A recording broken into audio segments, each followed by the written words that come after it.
प्रिय छात्रों, आज जो हमारा टॉपिक्स है वह भी सिंधु घाटी सभ्यता ही है। तो जो बचे हुए सिंधु घाटी सभ्यता से महत्वपूर्ण क्वेश्चन हैं उस पर हम लोग चर्चा करेंगे। तो आज का पहला क्वेश्चन है हमारा कि बिना दुर्ग के एकमात्र सिंधु नगर कौन सा था। तो कहता है सिंधु सभ्यता में बिना दुर्ग वाला कौन सा एकमात्र नगर था। हम लोग जानते हैं कि सिंधु सभ्यता के अंतर्गत अब तक जितने भी स्थलों की खुदाई हुई है उसमें से 7 स्थलों को नगर की संज्ञा दिया गया है। अब इसमें से पहला है जो विकल्प दिया है वो है कालीबंगा। तो कालीबंगा के बारे में हम लोग पहले से जानते हैं कि यह दुर्गीकृत था। दूसरा हड़प्पा में जो दुर्ग का टीला है वहीं से कई महत्वपूर्ण साक्ष्य मिले हैं। वहीं से अन्नागार मिला है, अनाज कूटने का चबूतरा मिला है, श्रमिक आवास मिला है। ये सब जो है हड़प्पा में दुर्ग का जो टीला है वहीं से प्राप्त हुआ है। तीसरा जो विकल्प है वह मोहनजोदड़ो है। तो मोहनजोदड़ो भी दुर्ग से घिरा था और दुर्ग का जो वहाँ टीला था उसी टीले पर यहाँ से जो फेमस साक्ष्य मिला है वो स्नानागार का, अन्नागार का, सभा भवन का और पुरोहित आवास का, वो यहीं से दुर्ग के टीले पर से ही मिला है। उसके बाद चौथा जो डी आपको विकल्प दिया है वो चनहुद्रो का। तो जो 7 नगर थे उसमें से एकमात्र चनहुद्रो ही एक ऐसा नगर था जो कि दुर्ग से घिरा हुआ नहीं था। मतलब क्या कि जिसका कोई रक्षा प्राचीर नहीं था या यह कहें कि वह बाउंड्री वाल से घिरा हुआ नहीं था। तो हमारा जो यहाँ पर क्वेश्चन के दृष्टिकोण से उत्तर होगा वो होगा डी, मतलब चौथा उत्तर, मतलब कि चनहुद्रो, जो कि सिंध प्रांत में सिंध नदी के किनारे स्थित था पाकिस्तान में। अब उसके बाद दूसरा क्वेश्चन आपने है इसमें हमसे पूछ रहा है, वो दूसरा क्वेश्चन है कि सिंधु सभ्यता के टेराकोटा में कौन सा पालतू जानवर विद्यमान नहीं था। तो कहता है कि सिंधु सभ्यता में जो टेराकोटा का बहुत ज़्यादा यूज़ होता था, तो कहता है कि उस टेराकोटा में कौन सा जानवर जो है नहीं दिखाई पड़ता है। तो टेराकोटा जो है, टेराकोटा को आपने हिंदी में मृण मूर्तियाँ कहा जाता है। टेराकोटा को हिंदी में मृण मूर्तियाँ कहा जाता है, मृण मूर्तियाँ कहा जाता है। और ये होता क्या है, तो आग में जो पकी हुई मिट्टी होती है, आग में पकी हुई जो मिट्टी होती है, आग में पकी हुई मिट्टी, उसी को टेराकोटा कहा जाता है। तो कहता है कि टेराकोटा पर, जैसे कि आजकल हम लोग के यहाँ क्या होता है कि जैसे कि हम लोग खपरा बनाते हैं, गांव देहात में बनता है, या कोई मिट्टी का खिलौना बनाते हैं तो उसको आग पर पका दिया जाता है। तो आग पर जो मिट्टी पका दिया, चाहे वो खिलौना हो या खपरा हो या और भी जो दूसरी चीज़ है, तो जिस भी आकृति को मिट्टी की आकृति को आग पर पका दिया जाएगा वो जो है कहलाएगा टेराकोटा। तो सिंधु सभ्यता में जो टेराकोटा का यूज़ होता था, तो कहता है उस पर किस जानवर का उल्लेख नहीं मिलता है, अंकन नहीं मिलता है। तो टेराकोटा पर बहुत सारे जीव जंतुओं का उल्लेख मिलता है, लेकिन जो है कहता उसमें से एक का नाम बताइए जिसका उल्लेख नहीं मिलता है। तो विकल्प है ए, भैंस। तो भैंस का मिलता था टेराकोटा पर अंकन। बी में है भेड़, भेड़ का मिलता था अंकन। सी में है गाय। तो यह आश्चर्य का विषय रहा है कि सिंधु घाटी में ये जो है सो गाय एक पालतू जानवर थी। बैल भी, सुअर भी जो है, हिरन भी जो है, ये सारे जानवर जो है पालतू जानवर थे। लेकिन जो है गाय का आपको टेराकोटा पर मतलब कि मृण मूर्तियाँ पर अब तक अंकन नहीं मिला है। और डी है सुअर। तो सुअर का भी उल्लेख मिलता है। तो यहाँ पर उत्तर हमारा होगा गाय। तीसरा क्वेश्चन है, लोथल नामक स्थान पर निम्न सभ्यताओं में से किसका जहाजी मालघाट था? तो लोथल नामक स्थान हम लोग जानते हैं कि यह गुजरात में पड़ता था। गुजरात में कहाँ तो खंभात की खाड़ी में। खंभात की खाड़ी में कहाँ? तो जो है भगवा नदी के किनारे। भगवा नदी कहाँ पर रहा? तो अहमदाबाद जिला में। तो कहता है कि ये जो लोथल नगर था यह जो है जहाजी मालघाट था। किस सभ्यता का? तो हम लोग जानते हैं कि लोथल जो है सिंधु घाटी सभ्यता के काल में एक फेमस डॉकयार्ड था, मतलब बंदरगाह था। तो यहाँ पर जो है आपको उत्तर होगा सिंधु सभ्यता। ए में सिंधु सभ्यता है, बी में मेसोपोटामिया है, सी में मिस्र की सभ्यता है और डी में फारसी की सभ्यता है, मतलब फारस मतलब आज का ईरान। तो इसलिए उत्तर हमारा जो होगा यहाँ पर आपको ए होगा सिंधु सभ्यता। अगला जो क्वेश्चन है उसमें कहता है कि हड़प्पा स्थलों की खुदाई में क्या नहीं मिला? तो हड़प्पा स्थलों की खुदाई मतलब क्या कि सिंधु घाटी के अंतर्गत जो हड़प्पा का स्थल रहा है, हड़प्पा सभ्यता का, उसमें क्या नहीं मिला है? तो हड़प्पा सभ्यता बोलें या सिंधु सभ्यता बोलें, दोनों का मतलब एक ही है। हम लोग जानते हैं कि सिंधु सभ्यता के कई नाम है। एक तो जो है सो सिंधु सभ्यता कहा जाता है, दूसरा उसको हड़प्पा सभ्यता कहा जाता है, तीसरा हड़प्पा और सरस्वती सभ्यता कहा जाता है, चौथा जो है उसको प्रथम नगरीय सभ्यता कहा जाता है, उसके बाद उसको जो है आपको प्रथम नगरीय सभ्यता के अलावा आद्य सभ्यता भी कहा जाता है। तो कई नामों से सिंधु घाटी सभ्यता को पुकारा जाता है। तो कहता है कि हाँ भाई खुदाई में क्या नहीं मिला है?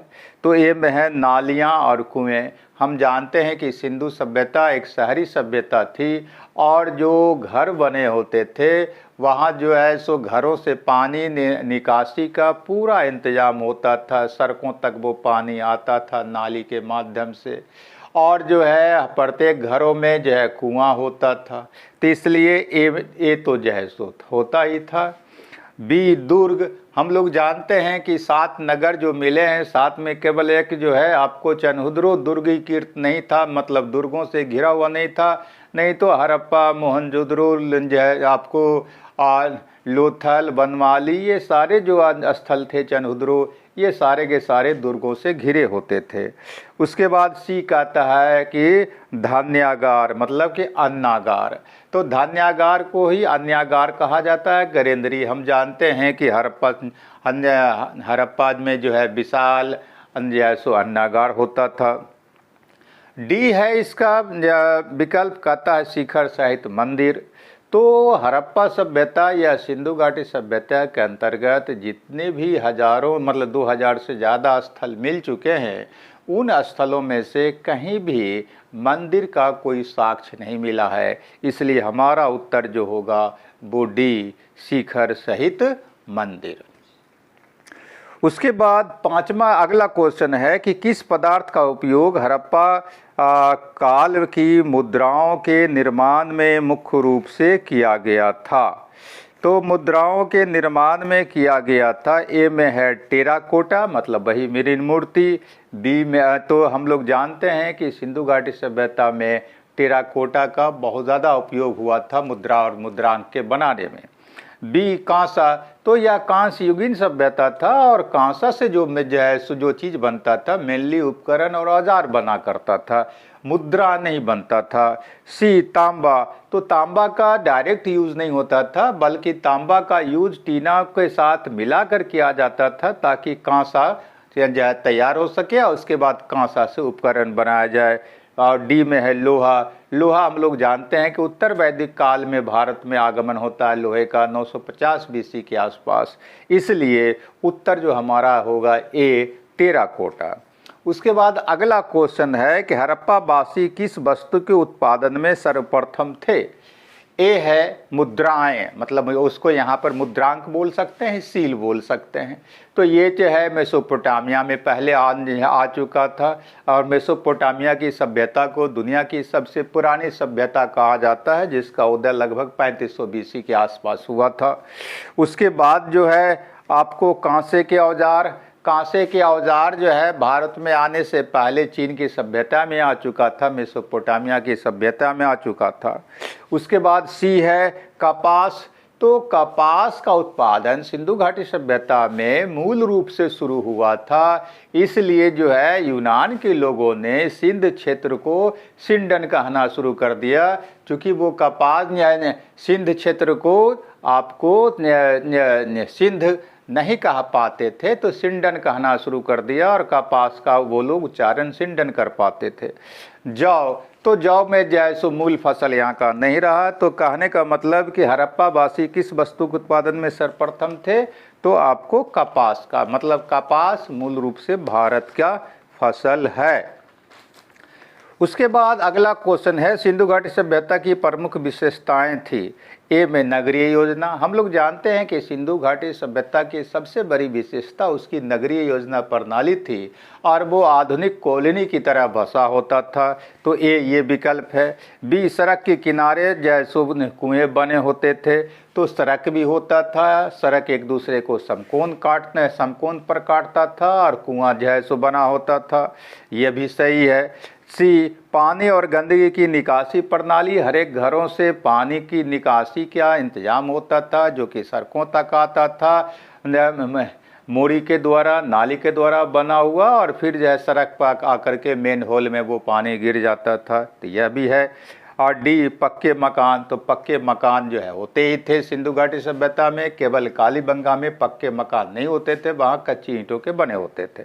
तो यहाँ पर जो विशेषता दिखाया गया है, 4 विशेषता, तो उसमें पहली जो विशेषता है वह नगरीय योजना प्रणाली है। शेष बी, सी और डी जो विशेषता है वह नगरीय योजना प्रणाली की ही विशेषता के अंतर्गत आता है, इसलिए हमारा उत्तर जो है ए होगा, नगरीय योजना प्रणाली। उसके बाद अगला क्वेश्चन है कि सिंधु घाटी सभ्यता में अग्नि पूजा किस स्थान पर खोजी गई अग्नि देवी से सिद्ध होती है। तो अग्नि पूजा किस स्थान पर खोजी गई अग्नि देवी से सिद्ध होता है, ये जो है सो कहता है। तो पहला है सुरकोतरा। सुरकोतरा में ऐसा कोई साक्ष्य नहीं मिला। आलमगीरपुर में ऐसा कोई साक्ष्य नहीं मिला।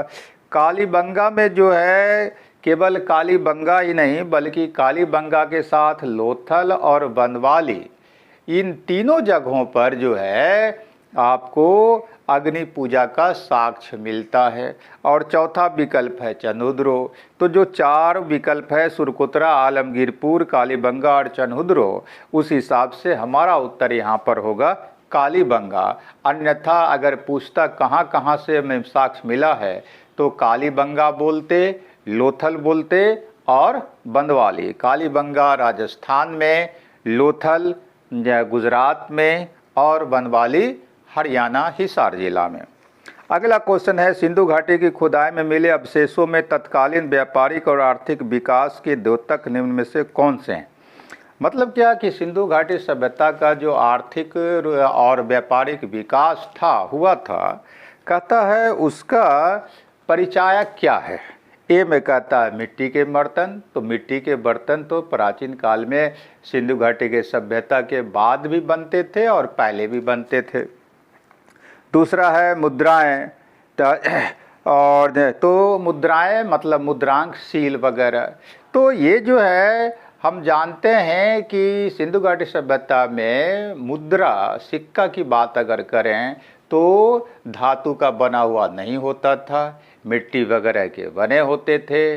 और जो वस्तुओं का खरीद बिक्री होता था वो बार्टर सिस्टम, मतलब क्या कि वस्तु विनिमय प्रणाली के द्वारा होता था। लेकिन सील मुहर जो है वह जो है सो बना होता था आपको। और सील और मुहर बने होने का बहुत बड़ा प्रमाण ये मिलता है कि इसका मतलब है कि सील और मोहर किसी पर जो है सो वस्तु या किसी चीज़ पर मार दिया जाता है तो वह उसकी प्रामाणिकता हो जाती है, स्वामित्व का बोध कराता है। तो इसका मतलब है कि माल की जो खरीद बिक्री होती थी उस पर मोहर मारा जाता था। तो यह एक बहुत बड़ा साक्ष्य है उसकी आर्थिक और व्यापारिक समृद्धि का। उसके बाद नाव, तो नाव कोई बहुत बड़ा समृद्धि का साक्ष्य नहीं है। डी, मकान, मकान साक्ष्य है। हम जानते हैं कि उसका घर जो है आपको पकी हुई ईंट का बनता था। लेकिन किसी भी सभ्यता के आर्थिक और व्यापारिक विकास के लिए केवल एक जो है आपको फैक्टर जिम्मेवार नहीं होता है, एक उसका लक्षण नहीं होता, बल्कि कई लक्षण होता है। जैसे कि कोठार होना चाहिए, मतलब ग्रेनरी होना चाहिए, अन्नागार होना चाहिए, उसका मुहर होना चाहिए, उसका लिपि होना चाहिए, उसका माप तौल का वहाँ पर जो उपयोग होना चाहिए।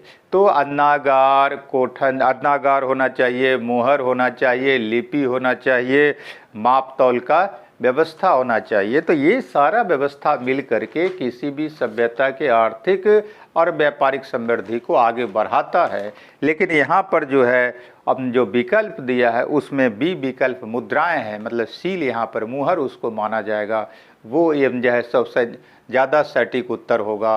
अगर वो नहीं हो जो है सो हो रहता तब हम लोग मकान पर टिक मारते। तो ये जो है सो अगला क्वेश्चन हो गया। उसके बाद का जो क्वेश्चन है हमारे पास में वो क्वेश्चन है कि अपवाह तंत्र, अपवाह तंत्र मतलब ड्रेनेज सिस्टम, मतलब पानी निकासी का सिस्टम। तो अपवाह तंत्र का निर्माण सबसे पहले किस सभ्यता के लोगों ने किया था? तो पानी निकासी की व्यवस्था का इंतजाम सबसे पहले किस सभ्यता के लोग ने किया? ये जो है क्वेश्चन हमारा पूछता है हमसे। ये है मिस्री सभ्यता के लोगों ने। तो मिस्री सभ्यता के लोगों ने जो है क्या पानी निकासी की व्यवस्था किया था? तो मिस्र की सभ्यता का उदय लगभग 3400 BC के आसपास माना जाता है और मेसोपोटामिया की सभ्यता का उदय लगभग 3500 BC के आसपास उदय माना जाता है। चीन की सभ्यता का उदय लगभग 2800 BC के आसपास माना जाता है और जो है आपको सिंधु सभ्यता का उदय 2500 से लगभग उदय माना जाता है। तो मतलब सबसे पीछे ये जो प्रमुख जो है सभ्यताएं उसमें सबसे पीछे आपको होता है मेसोपोटामिया की सभ्यता। लेकिन कुल मिलाकर के अस्तित्व के हिसाब से देखा जाए तो ये समकालीन ये सब सभ्यताएं रही हैं, प्राचीन काल की फेमस सभ्यता। तो मिस्र में ये पानी निकासी की व्यवस्था नहीं थी। सिंधु सभ्यता के लोगों में खूब ये विशेषता था, इसकी नगरीय योजना प्रणाली के अंतर्गत हम लोग देख चुके हैं। चीन के सभ्यता में भी ऐसी व्यवस्था नहीं थी, मेसोपोटामिया की सभ्यता में भी ऐसी व्यवस्था नहीं थी। कहा जाता है कि सिंधु घाटी सभ्यता के लोगों में साफ सफाई का इतना सुंदर व्यवस्था था कि वैसा व्यवस्था आपको प्राचीन काल की किसी सभ्यताओं में नहीं देखा जाता है। उसके बाद अगला क्वेश्चन है निम्नलिखित में से कौन हड़प्पा संस्कृति के अध्ययन के साथ संबद्ध नहीं है? मतलब क्या कि कुछ विद्वानों का नाम दिया है और उन विद्वानों के बारे में कहता है कि बताइए इसमें से कौन जो है हड़प्पा सभ्यता के अध्ययन कार्य से जुड़े हुए नहीं रहे हैं। तो मतलब क्या कि 4 विकल्प है, 4 में से 3 विद्वान जुड़े हुए होंगे स्टडी से और 1 विद्वान ऐसे होंगे जो नहीं जुड़े हुए होंगे। पहला है जो है आपको विद्वान का नाम चार्ल्स मैसन। तो चार्ल्स मैसन हम लोग जैसो कल के क्लास में देख रहे थे कि हड़प्पा नामक स्थल का सबसे पहली बार उल्लेख भारत के इतिहास में 1826 में अगर किसी ने किया तो चार्ल्स मैसन ने किया था। उसके बाद जो है बी में है कनिंघम, ए कनिंघम। तो ए कनिंघम साहब जो थे वो ब्रिटिश सेना में भारत में जो है सो एक इंजीनियर थे और इनका जीवन काल 1814 से लेकर के 1893 तक था। सिंधु घाटी सभ्यता से इनका कोई संपर्क नहीं रहा। इनके निर्देशन में मथुरा में जो है खुदाई हुआ था जिसका संबंध सिंधु घाटी सभ्यता से नहीं था। उसके बाद तीसरा विकल्प है जो एम व्हीलर, तो मतलब मार्टिमर व्हीलर। तो मार्टिमर व्हीलर के बारे में हम लोग जानते हैं कि इनका संबंध हड़प्पा की खुदाई से भी रहा है और मोहनजोदड़ो से भी रहा है। और डी में विकल्प है PS वत्स। हमको लगता है PS वत्स की जगह पर MS वत्स होना चाहिए और कहीं मिस प्रिंटिंग है इस क्वेश्चन में, क्योंकि MS वत्स मतलब माधव स्वरूप वत्स जो है जो आपको फेमस इतिहासकार और पुरातत्वविद्या रहे हैं, जिनका संबंध जो है आपको हड़प्पा की खुदाई से रहा है। PS वत्स नामक किसी इतिहासकार का या पुरातत्वविद्या का नाम हमको पढ़ने का मौका अब तक नहीं मिला है, तो हमको लगता है PS वत्स की जगह पर MS वत्स यहाँ पर होना चाहिए, मिस प्रिंटिंग है। तो जाहिर सी बात है, ये चारों विकल्प देखने के बाद जो B विकल्प है वो कनिंघम होगा कि उनका संबंध सिंधु घाटी की सभ्यता से नहीं था। हालांकि कल की क्लास में हम लोगों ने देखा था कि कनिंघम को भारतीय पुरातत्व का पिता कहा जाता है, फादर कहा जाता है। उसके बाद अगला क्वेश्चन है कि निम्न में से किसका स्रोत सिंधु घाटी सभ्यता में नहीं मिलता है। कहता है किसका स्रोत सिंधु घाटी सभ्यता में नहीं मिलता है। यह 4 फसल का नाम दिया है, 4 फसल में से कहता है कौन सा फसल सिंधु घाटी सभ्यता में नहीं मिलता है। तो आपको ए है गन्ना। हम जानते हैं कि जो सिंधु घाटी सभ्यता के फसल के बारे में कल हम लोग चर्चा कर रहे थे कि उसे कुल 9 फसलों का ज्ञान था, तो उन 9 फसलों में से गन्ना का कहीं पर उल्लेख नहीं था। और जो है हम लोग जानते हैं कि गन्ना भारत का मूल फसल भी नहीं रहा है, यह पूर्वी एशिया से कभी भारत आया है और वैदिक युग में गन्ने का चर्चा मिलता है। सिंधु घाटी सभ्यता के काल में गन्ने का चर्चा नहीं जैसो होता है। तो यह पूर्वी जो है एशिया से भारत में आया हुआ फसल है। और आज के डेट में हम जानते हैं कि गन्ना सबसे ज़्यादा ब्राज़ील में उपजता है और दूसरा स्थान उपजाने में भारत का है। बी में है सरसों। हम लोग जानते हैं कि सरसों तो उपजता ही था सिंधु घाटी में, जो 9 फसल होता था। सी में तिल है, डी में जौ है, तो ये सारे फसल उपजते थे।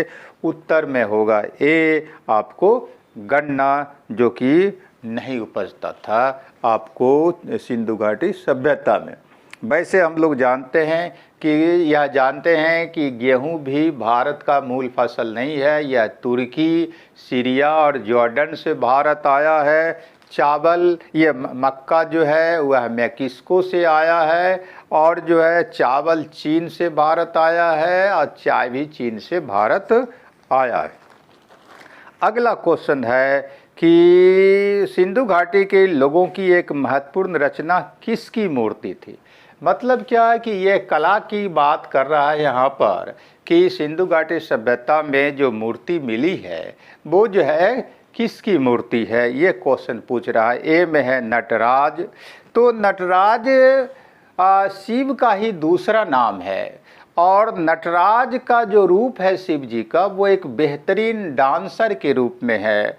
तो नटराज की जो मूर्ति बनी है भारत में वह जो है सिंधु सभ्यता के अंतर्गत नहीं बनी है, बल्कि बहुत बाद में ऐतिहासिक काल में आने के बाद जब चोल वंश का शासन दक्षिण भारत में शुरू हुआ तो चोल शासकों के काल में नटराज की मूर्ति दक्षिण भारत में बनी और वह लोस्ट वैक्स विधि से, जिसको लुप्त मोम विधि कहा जाता है। तो लुप्त मोम विधि से जो है आपको जो है ये मूर्ति बनी, लोस्ट वैक्स मेथड कहा जाता है। वैक्स मेथड से जो है जो मूर्ति बनी है लुप्त मोम विधि के माध्यम से जो है आपको ये नटराज की मूर्ति जो है सो बनी थी। और यह जो मूर्ति जो है सो बनी है वह कांसे की मूर्ति है, याद रखना हम लोग को। उसके बाद बी में है नृत्य करती हुई बालिका। तो हम लोग जानते हैं कि मोहनजोदड़ो से एक कांसे की बनी हुई डांसर की मूर्ति मिली है और यह मूर्ति जो है सिंधु घाटी सभ्यता में मूर्ति कला का कहा जाता सबसे बेहतरीन सर्वश्रेष्ठ जो है सो नमूना है। तो मोहनजोदड़ो से डांसर की जो मूर्ति बनी जो है सो मिली है वह भी लुप्त मोम विधि से ही बनी हुई मिली है। और उसके बाद सी कुषाण की मूर्ति के बारे में तो हम लोग जानते हैं कि भारत में पहली बार जो बुद्ध की मूर्ति में मिलती है, यह बनी है, वह जो है मथुरा कला के अंतर्गत मथुरा में ही मिला है और वह काल था कुषाण वंश का काल था। तो यह भी जो है आपको उन सिंधु घाटी सभ्यता के काल में नहीं था। उसके बाद डी है नरसिम्हा, जो कि बहुत बाद की कहानी है। तो जो ये क्वेश्चन पूछता उस मुताबिक बी उत्तर होगा, डांस करती हुई बालिका नर्तकी। उसके बाद अगला क्वेश्चन है कि पैमानों की खोज ने यह सिद्ध कर दिया है कि सिंधु घाटी के लोग माप तौल से परिचित थे। यह खोज कहाँ पर हुई है? ए में है कालीबंगा। कालीबंगा में जो है सो ये कोई साक्ष्य ऐसा नहीं मिला। हड़प्पा से ये साक्ष्य नहीं मिला। सी में चनहुद्रो और डी में लोथल। तो हम लोग क्या जानते हैं कि मोहनजोदड़ो और लोथल से जो है आपको स्केल मिला है, पैमाना मिला है। मोहनजोदड़ो से सीप का और लोथल से हाथी दांत का जो है स्केल पैमाना मिला है, और कांसे का एक डंडा भी मिला है जिससे जो है नापने का काम होता था। तो इसलिए जो 4 विकल्प है उस विकल्प के हिसाब से डी उत्तर होगा, लोथल। और हम लोग जानते हैं कि सिंधु सभ्यता में तौल के लिए 16 या उसके आवर्तकों का उपयोग होता था। 16 या उसके आवर्तकों का उपयोग होने का मतलब क्या कि 16 दूनी 32, उसके बाद 32 दूनी 64, इस तरह से आवर्तकों का प्रयोग होता था तौल में। और हम लोग जानते हैं कि भारत में कुछ दशक पहले तक 16 आना का 1 रुपया होता था। तो ये जो है वो लंबी परंपरा का प्रभाव था हमारे यहाँ। अगला क्वेश्चन है, हड़प्पा संस्कृति की मुद्राओं एवं पकी मिट्टी की कलाकृतियों में किस पशु का चित्रण नहीं किया गया है? ए में गाय है, बी में हाथी है, सी में गैंडा है, डी में बाघ है। तो इस तरह का क्वेश्चन पहले हम लोग देख चुके हैं कि गाय का अंकन जो है मृण मूर्ति वगैरह या मृदभांड पर नहीं मिलता है। तो यहाँ पर उत्तर ए होगा। तो इस तरह से जो 15-16 क्वेश्चन था हमारा समाप्त हुआ। नेक्स्ट जो है सो क्वेश्चन के बारे में कल हम लोग चर्चा करेंगे। Thank you.